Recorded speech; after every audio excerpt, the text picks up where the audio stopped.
Guys, magprito tayo ng sibas fillet. So, ang sibas na ano ko na sa flour at saka sa egg. Ang paglagay dito guys, na coating. Flour, egg flour. So, yan ay achuete oil.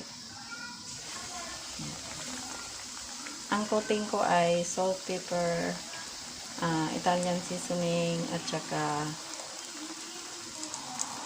turmeric. Yan. Tsaka chicken powder.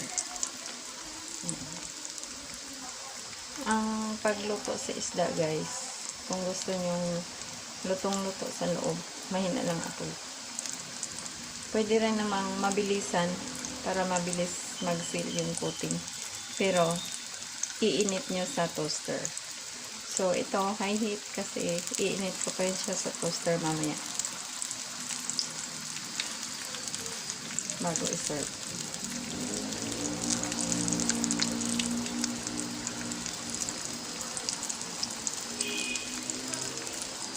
Sibas fillet ito guys.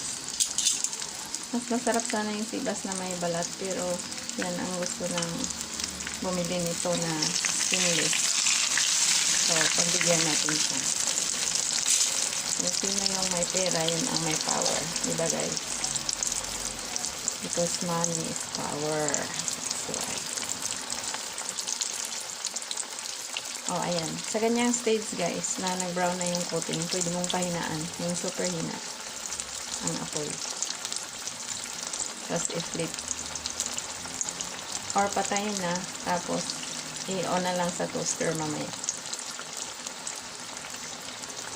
So, ito, baliktarin ko muna. Tingnan ko yung likod.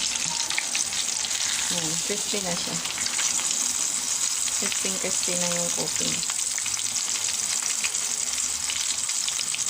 Harin na lang nilagay ko dyan guys.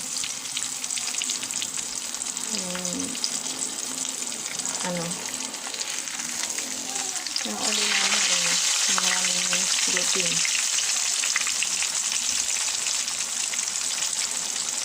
So, okay na yun siya. Patayin ko na kasi mamaya init ko naman sa toaster. Thank you so much guys for watching.